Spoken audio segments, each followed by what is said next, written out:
Mo Vaughn Podcast MVP, brought to you by Vaughn Sports Academy and Perfect Game. I'm Will Burge alongside the man himself, Mo Vaughn, and we have another very special guest. Greg just continues to hit home runs out here. I'm telling you, Mo, he's the beast. He sure does.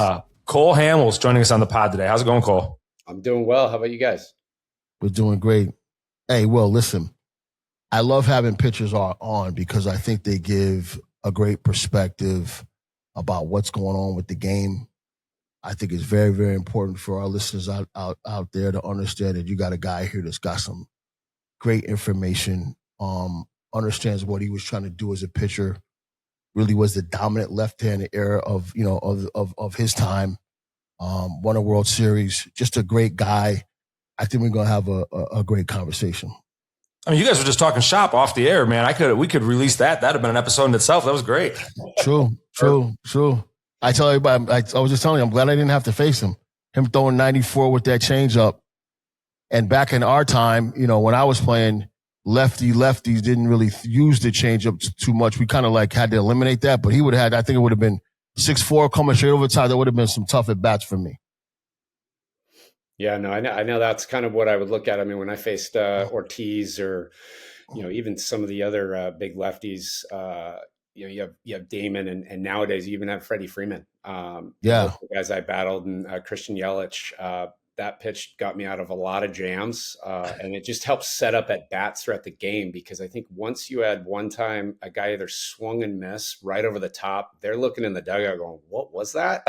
Yep. Yeah. And then it kind of, they're slowing down the at bat, but they're so hesitant to commit on the 94 and trying to turn on a 94 mile an hour fastball. So that was the battle that I would notice, when they were in the box, just trying to pay attention. And, I got really, really fortunate with Carlos Ruiz as my catcher, and he could notice those slight adjustments that you guys would do in the box that I might not necessarily see. Couldn't see how you guys might drop your hands or something so then we would just play together. He would, there were great times where he would throw a ball back, or I would shake him off once and he'd put the same sign down. And I go, oh, something.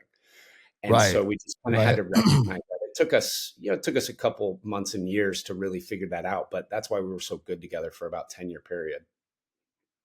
Hey, and this is what Cole, you've had a tremendous career. You're now in the booth on Sundays with the Phillies. What do you see? Are guys, I tell people all the time, as a hitter, that guy has a plan to get you out. He knows what you're good at and what you're not good at. And he's going to pitch according to it. And it may change because, you may do something in a series or in that back that my thing is I'm trying to make you do something different. I'm looking here, you're looking there, in and out. What do you see now from when you were pitching and you had to pitch and there was a game plan to what's happening on the field with batters as they go through a process? Do you see the same type of thought process, or is it more just, I'm just swinging and hoping? I think a lot of what I've noticed is there are game plans put in place for these hitters, and then sometimes they step in the box and then they completely forget about what the game plan is. And I've watched and I go, are you guys kidding? Like, this pitcher, this is the pitch he's going to throw, 70% of the time, and it's going to be in this zone. And then when he's ahead in the count, he's then going to throw this pitch and it's going to be in this zone. So why are you not playing with it? And they're still they lock into one side or their strength, and they just sell out for it for 3 at bats. And I think that's kind of the frustrating part, is they're not really playing the game of baseball. Do you think that it's kind of part and parcel with the youth movement, with guys getting pushed up so fast in the majors? I think that's got to be a catalyst to it, right? I do. And I just think because the numbers are so, it's kind of like the pay to play. You're going to get a big contract if you hit X amount of home runs and your slug is this. But in certain situations, you have a pitcher and you're like, all right, we're down by 4. You're not going to, there's only one guy on base. You're not hitting the grand slam. There's not enough guys on base. You've got to move the runner over. You've got to get on base too. And they're still thinking home run. They're still thinking a style that I'm like, no. Manufacture, work a count, slow the pitcher down so he makes the mistake. and get a hit. And now you worked him. Now the next guy has a higher likelihood because the pitcher's wearing down. He's getting frustrated. Now you're creating, some pressure that he's got two guys on base, and it's working Occupied base. game. Yes, because that right there, I did not like when guys were on base, and especially when Yeah. there are two guys on base. The 3-run Yep. home run does kill you, but at the same time, when they're constantly getting hits and it's just turning over, that is so frustrating to a pitcher. And I think a lot of these pitchers don't really fear that because guys are just trying to hit the home run. Say I give up a 2-run home run and I still have a 4-run lead. I'm not that stressed now. Nobody's on base. Now I can still work and just get out of a jam. And a 2-run lead's a 2-run lead. I wanted to win. I would give up hits here and there, and I'd give up runs. I'd sacrifice the runs because if it didn't affect a win or a loss, that's how I kind of played. Right. Music to Mo's ears here, Mo. I know it is, right? Mo loves that. Loves it. I just like, that's why I love talking to guys that knew what they're doing on the mound, because I hear a lot of batting coaches talking about, you want to hit your pitch. Well, wait a minute. He's got the ability to throw his pitch. You have to hit his pitch so then you can get your pitch. Yes. He's good. I tell other people, like, the reason why guys are in the minor leagues versus the major leagues is because they can't do what big leaguers can do. They don't have the command. So you can have a great minor league season and put up stats, but when you get to the big leagues, it's a totally different game because that guy has command. So to get what you want, you got to hit what they can give you. And I just try to talk to people, young guys, about that all the time. And it's like they don't understand that. You'll get what you want, but he's got to know you can hit his pitch also for a single. Stay on the ball. Oh, turn. But if you're not doing that, if you're thinking he's all about turn, he's got the ability to throw the ball to the back of the plate consistently. Cole Hamels is going to wear your ass out if you're not looking to hit the ball where it's pitched. And I think that's what the frustration is for me. But listen, before we go, I gotta, first, I always like to talk about, and it's important to me for us to understand our guests. We got a guy here, all right? And if anybody understands, and I understand, we got a guy here out of high school, and before he took the SATs and scored a 15-10. What the hell is going on, Cole? With guys, you gotta be smart, right? You gotta be smart. Viewers, you gotta understand who you're. This a 15-10. I think a couple more dots, he would have had a perfect score. Come on, bro. Yeah, sorry about that. Dog. You just got to be smart. I think that's why I like the game of pitching, because it was a thinking man's game. And when you're out there, you're playing the long game. So you have to have so many different scenarios playing in your head, and you're just playing them out, and you're studying days before the game. And I think that was the best part about being a starter, is I had so much time to, read a report, create my own report, highlight what I really liked my strengths and weaknesses were versus the strengths and weaknesses of the hitter. And that was the fun part. And again, Mo, you said it earlier, I was trying to outlast you, and I'm trying to outlast the other starter. And right. I am going to work you, and I don't care if I go full count sometimes. I don't necessarily want to, but I am just going to kind of beat you down until you give in. And then I have you, and then that's what I'm going to try to exploit. And that was just the matter of what I enjoyed the most about it. And I know it kind of, you don't really see these guys that are going 7+ innings anymore. Right. Not really seeing guys go 100 pitches.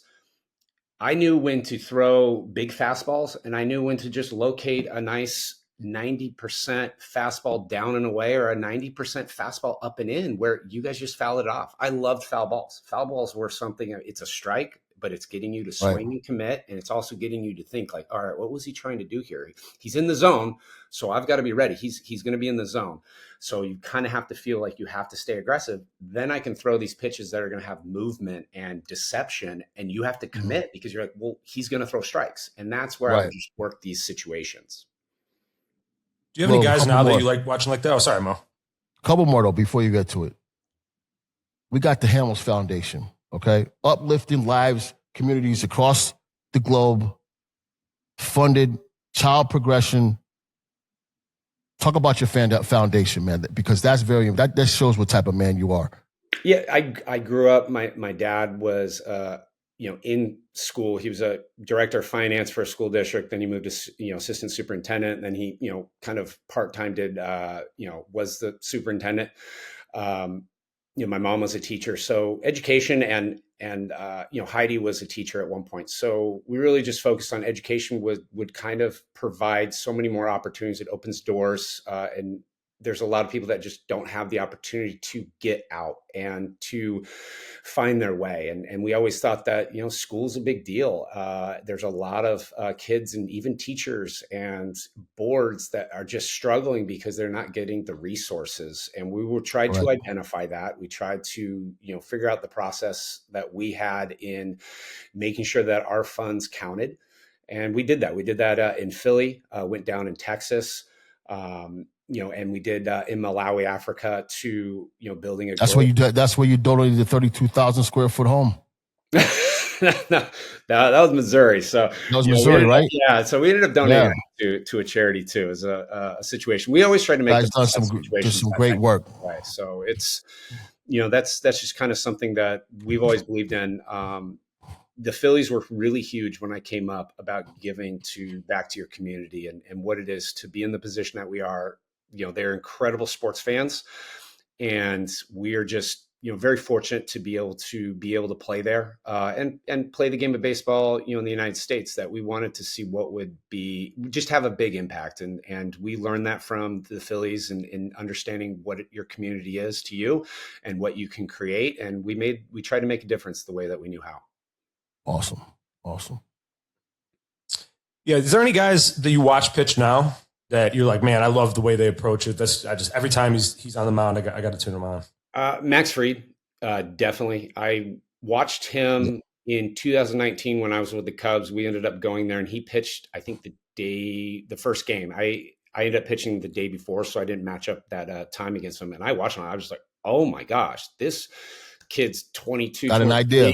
I go, he knows what he's doing, and he's just starting. And now watching him, what he's done in his Braves career and now in the Yankees career, he's so fun to watch, and he's constantly wanting to get better. And that's what I really like is he's not satisfied with the level that he's playing. He wants to be better, and that's what I really respect. You have some of these guys that I've watched, even on the Phillies, Sanchez. A guy that was effectively kind of wild and got an opportunity, and he went in and worked at it, and now throws, such a high strike percentage and has the off-speed pitches. And you can tell he really enjoys going out there and pitching.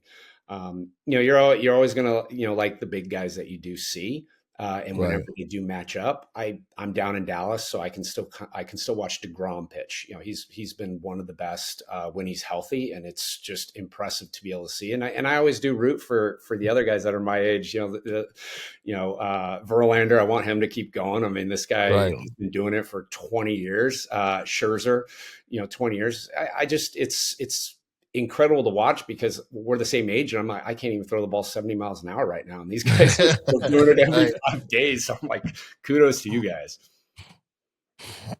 Man, just for our listeners, we're going to do a little inventory for Cole. 15-year MLB career, 163 wins, 122 losses. Phillies, Rangers, Cubs, Braves. Look at those organizations. They're all winners over there.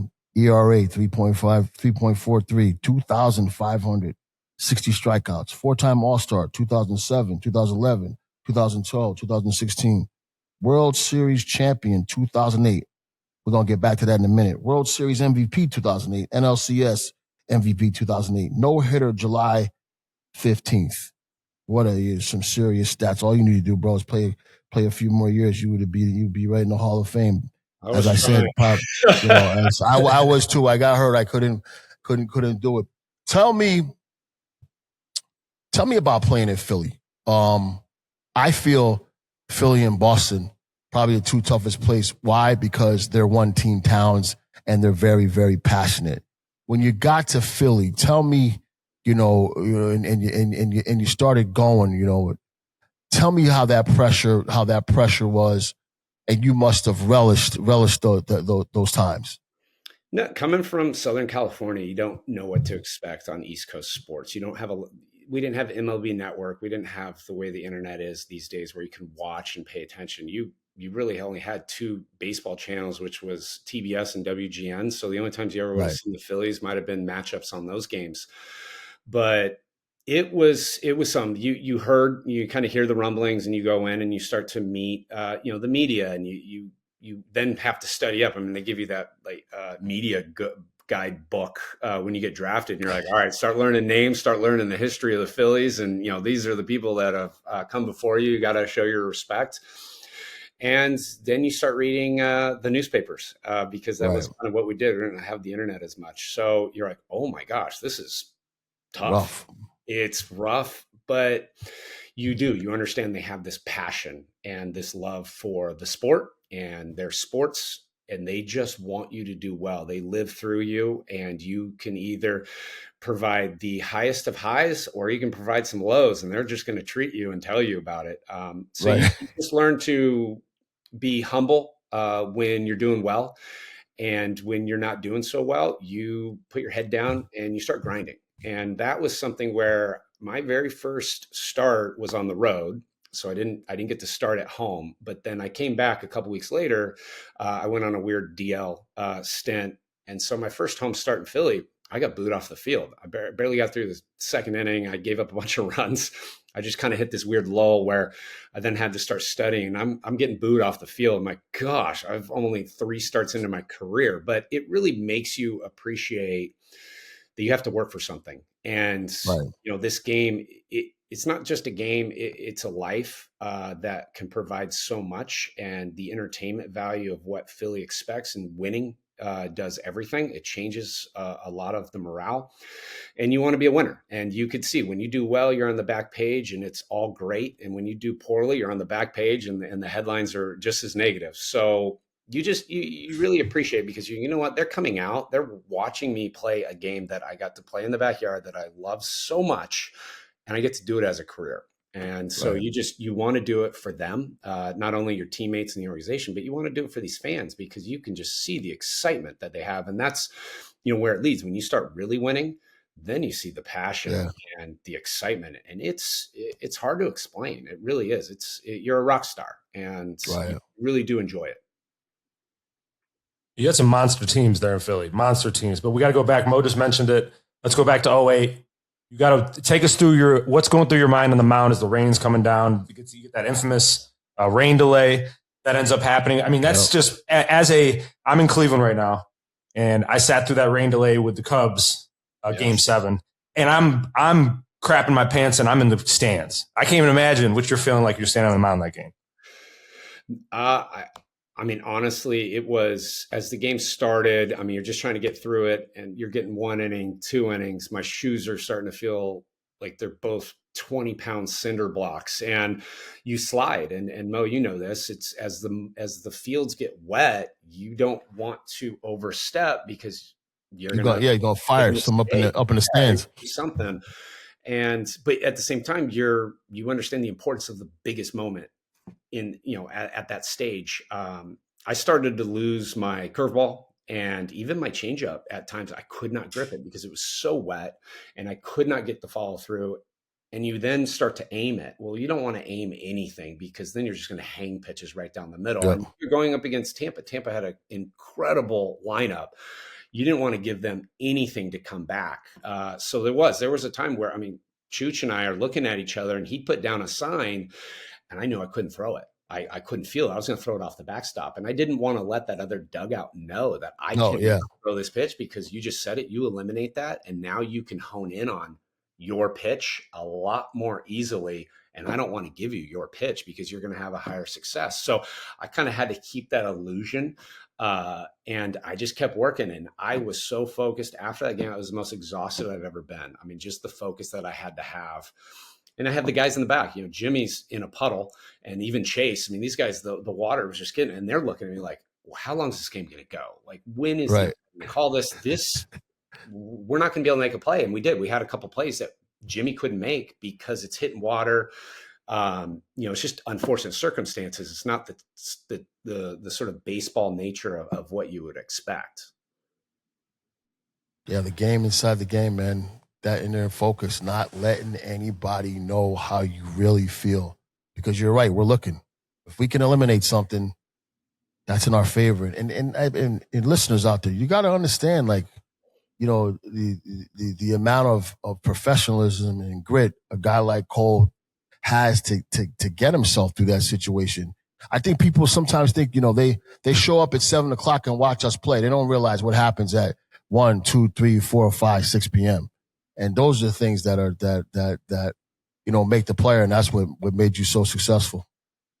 No, I appreciate it. Yeah, it is. It's a lot of work, and I think that's what's changed a little bit.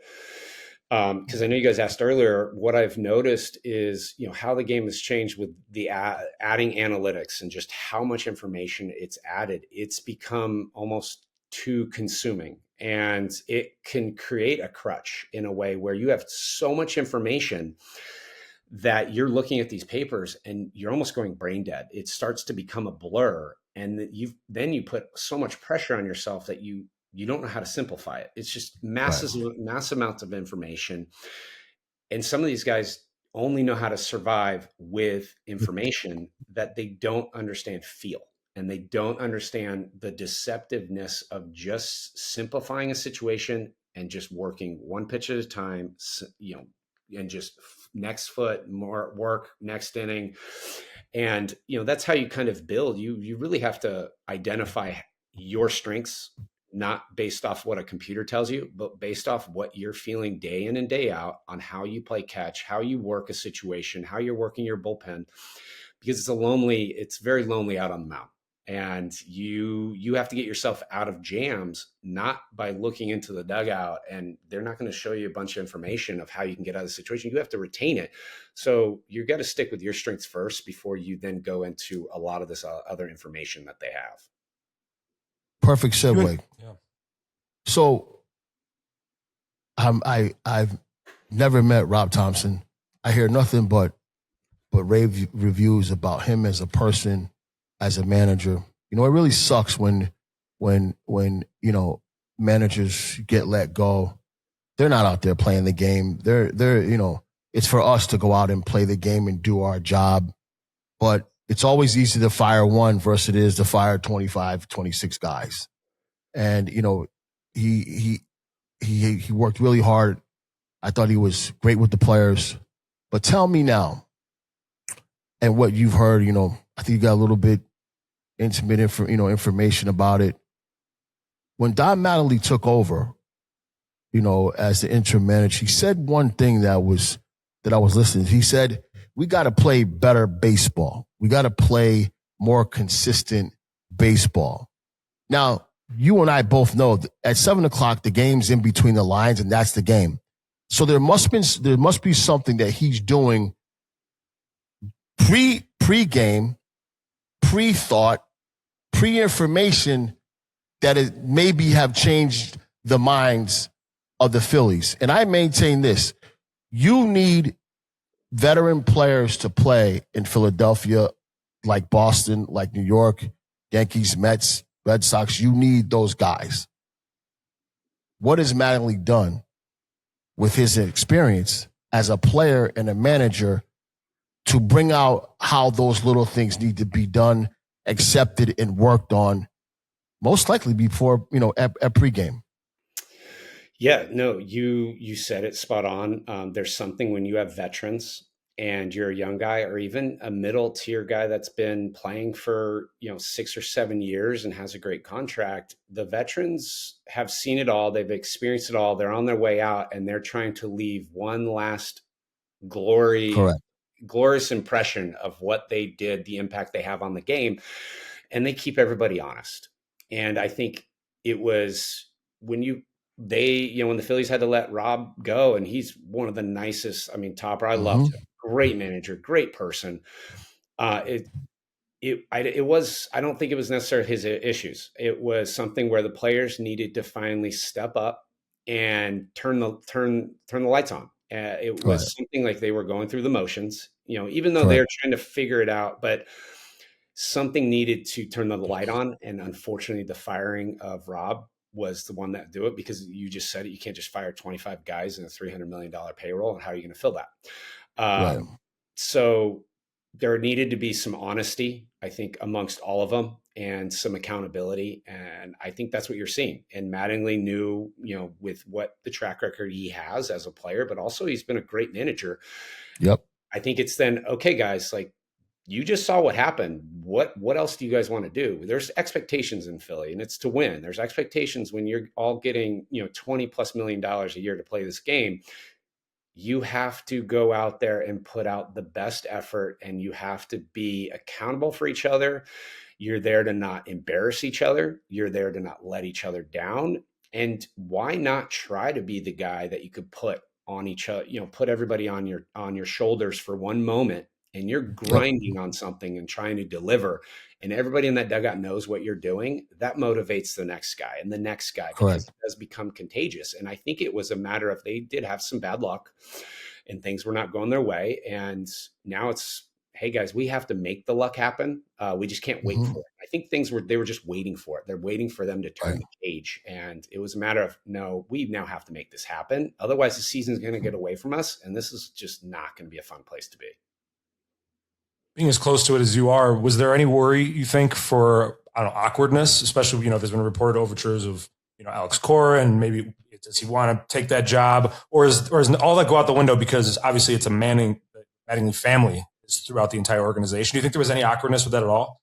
No, no, no. Don is a professional, and I've, gotten to know Preston. Preston is such a professional too, and he's earned his every step of the way. He's earned it, and it's been really great to see. They're baseball people, and you want those types of baseball minds, and they have good work ethic, and that's what you want to see. Is they're coming with the same vision and the same mentality, and now it's a matter of how you can construct and get the others to motivate. And when you can motivate everybody, it's go time. April's passed. It was not a very good April, but we're into May, and we've now got to turn the page. And this is what we're doing. The spring training's over. It's the touch and feel. This all means this is business. Tell me about Well, Andrew Painter. Yeah, he's a yeah. former PG All-American, young kid. There's a lot of excitement around him. What have you seen? What have you heard from him? Just what I've watched. I watched him last year, and I know getting a full year after surgery is one of the worst things. I know, Mo. It's like when you get a surgery, you don't know if you're going to come back the same, and you're just touch and feel, and you don't know when to finally push, and then you don't know when Right. to finally know you've overcome it, and you don't have to think about it anymore. That's a A big lot of hurdle. mental. And I Yeah. think this whole last year was a really good step for him. And now he's big league ready, and he's going to go through his lumps. Any big pitcher that's going to be worth anything has to learn. They have to learn their strengths. They have to learn the league is going to make adjustments. They're going to study you. You're a top prospect. They're going to pay attention. They're going to gun for you. Everybody wants to gun. And so now it's how you answer back. He's got tremendous stuff, and now he's just learning how to pitch, and he's learning how to read swings and the situations, because big league hitters do things differently than minor league hitters. And I know, Mo, you said it. It's a different game. But he has the aptitude and the fight to be great. And that's what I've really taken from watching him. His work ethic is good. I love watching his bullpens and how he's been trying to figure out how to, create his pitch shape, and then where he's going to allow his style. And that's where it is creating his style.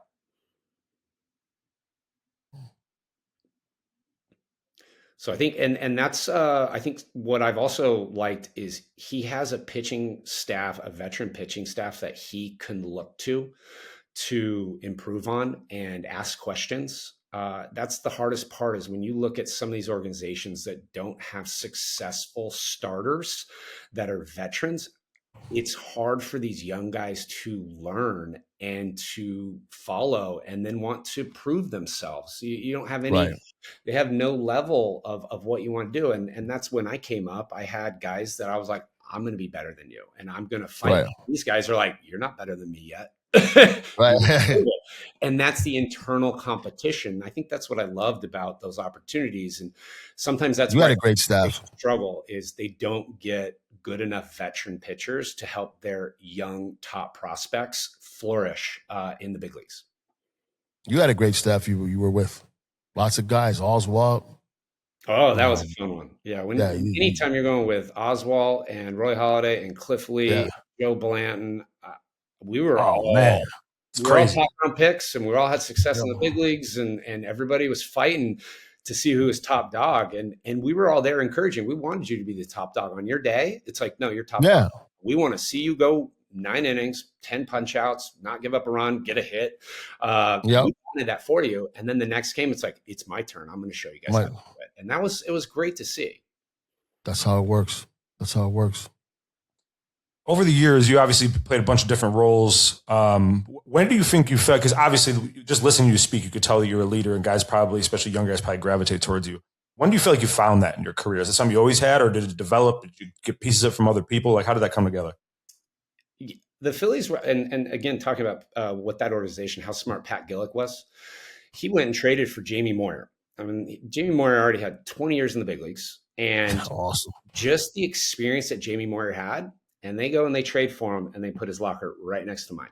And now I'm his throwing partner, and I'm going to watch how Jamie Moyer goes about his business and how he attacks hitters, what he does in between starts, how is he in the dugout when he's not playing, how is he out in just daily BP. life? How does he live? And they're like, this is a person you need to emulate. If you want to play 20 years in the big leagues and you want to have success, you can be better, and he's here to help you get better. He's been on. He was on our show too. Lots of great information. You had a great mentor in him. Great guy. Solid dude. And he'd hold you accountable. I mean, the times playing catch Yeah. up, if I missed him, he'd let the ball go right by, and he'd look at me, and I'd be like, "Oh, I'll just get another ball next to me." He goes, "No, no, no, no! You're gonna go run out there and get it." And you're seeing me Perfect. That's the Jamie. with the ball, and I'm running back, and he goes, "Let's go, kid." I mean, That's he Jamie. held you accountable. And I already had a year in the big leagues, but he goes, a year in the big leagues is nothing. You want to have 20. Your goal is to get 20. Your goal is to win. Your goal is to be an all-star. You've got to do things right. And it starts right here, right now. I was like, okay, that was really awakening for me. And it helped every step of the way. It helped. He was one of the best. You accomplished a ton in your career. I mean, so much different things. You grew up in San Diego, SoCal kid, as you said. You never got to actually go out and pitch for him, though. Does that eat at you? Is that the one thing that got away from you? Oh, that in 2023, I came off a shoulder surgery that I had in 21. It was a 2-year recovery, and that's what Elytras said. He goes, "I will put you together so you can attempt your comeback. It's nobody's ever done it. You got 0%. Nobody's been successful, but I will do it. And with your work ethic, what I've seen, the 15 years you've played so far, you have a chance." And I pushed and I signed with the Padres because I just wanted to put on a Padre uniform and pitch there, hometown. That's where I was from. Just wanted to do it. They were good. And I tried all summer in Peoria at that spring training complex. And I tried for 6 months, and I gave myself 3 setbacks. I was like, okay, the building up, you're going to have these setbacks and you build back up. And after my 3rd setback, I was almost ready. I threw a live bullpen the day before the All-Star break, and I was back up to 93 miles an hour. All my pitches working. I was so pumped through. It was about a 30 pitch bullpen. And they're like, next week, you're going out for live hitters. You're going to go play in games. You got 3 starts in AAA, and we're bringing you up. And those 6 days of the All-Star break, I couldn't move my shoulder. I couldn't move it. And then I came back and I said, "Hey guys, like my shoulder's just not responding." And those were all the setbacks. It's just, I would go get it up there and then I couldn't recover. And you can't do that in the big leagues. You're expected to pitch every 5 days, or if I went to the bullpen, I'm expected to pitch almost every 1 or 2 days. And that was something they thought about too. I tried to throw, so painful. And that was when I really did. I had to pretty much have that sort of sit down. I mean, we all do as athletes. It's that realization that you're like, you know what? I gave it everything I possibly could to do this. I lived a dream. I threw until my shoulder said no. My body said no. I have no regrets.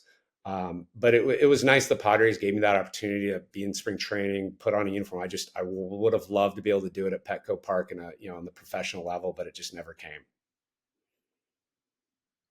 Mo, what was that moment like for you? I knew, you know when you ain't, it's just not. And see, for me, I had a bad left knee, couldn't really flex, and then I'm on top of the plate, so how I defended myself was turning on balls to let people know that you couldn't get in there. Mm-hmm. And all of a sudden, I couldn't do that, and I wasn't going to move where I was standing. So I was like, it's time. You know what I mean? You really can't defend yourself, and it's a hard feeling. It's a hard feeling. It's because you compete in the way the way Cole pitches. Like that competitive spirit is just there, but you also don't want to make a fool of yourself either. And you got to know when it's time to walk away. And that's the hardest, that's the most important decision, but also the hardest decision. But once you get there, once you get there and you get out into life and it starts moving, you feel better about it. But it's not easy. Well, and that's what I've noticed now when, going back to spring training, being around the Phillies, in the role that I have, I watch these guys throw bullpens. I watch them work out, and I'm like, oh my gosh, my body does not move like that. I absolutely not. So impressive just how they can do it. I'm like, thank God I'm done, because this is wild how great they are. And I try to give each generation that comes up a little bit better than the last. And just physically, it's just the mental side that we have. We have that such competitiveness and that knowledge. That's where we develop the skill. But physically, these generations are just lightning and strong, and just how they can move is very impressive. And I'm glad before we let you go, next to them. Before we let you go, we got to get one more. I always have a curveball for you at the end. I like that Greg gave me a layup on this. Give me Be ready, Cole. Be ready. All right. So Greg says you're a big movie guy. Is that true? Yes. All right. You got to explain to me, how the hell did Marty Supreme not win one single Oscar? How did that movie not win one Oscar? That's insane. That movie was, I'm a huge, I loved Uncut Gems. I like that style, that real ADHD eccentric, like real high paced. I thought it was an amazing movie. I can't believe it didn't win a single Oscar. How'd that happen? No, I mean, I think it is when you kind of get into this voting, like it's sort of the politics of voting, and you have to respect like everything else. Yeah. I mean, you do, you see just the beauty and how directors and producers create these movies. And then these actors, how much they really get involved, and they do tremendous jobs. And they're going up against the best. And I mean, it's like picking, which guy did it better. And that's where I don't have the sort of experience to know, like, oh, well, he was able to act in this way that gave this sort of view, and look how he carried himself, and look how then the supporting cast, now he improved this whole movie because he helped all these other different angles. It's so tough to get the right recognition. But it is. I enjoy watching movies and just kind of, seeing, it was the best escape from baseball. And I think that's what Greg was so great about. It's like, hey, let's go see a movie late. And I'm like, I'm in.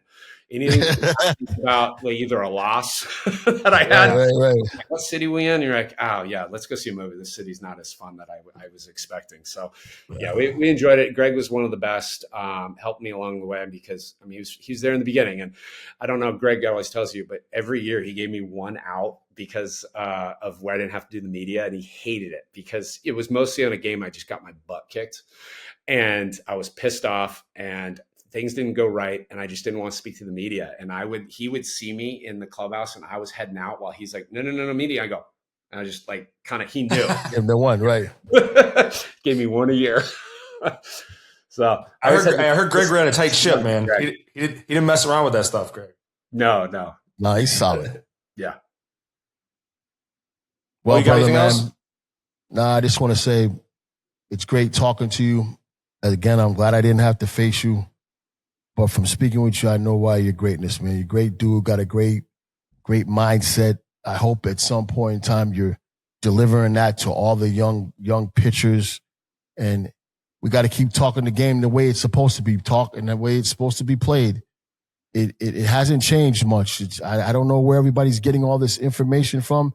It's the same game as when it started. And hopefully we can get back to guys thinking like you and thinking like me, and the game will get back to its form. Well, Mo, But thanks for coming on. No, trust me, I love it. You and I it's hard because with broadcasting and talking about the game, I've had to kind of button up a little bit because I don't want to expose patterns in the game of what Correct. I might do or I might start to see because the other team can listen. And I'm like, oh no, I want the Phillies to win, but this is how I attack this hitter right now. You can get him out for the next 3 at bats, and I don't want him to know. Right, exactly. But yeah, it's the Exactly. game within the game that we're always very passionate about, and the knowledge that we have, it goes a long way.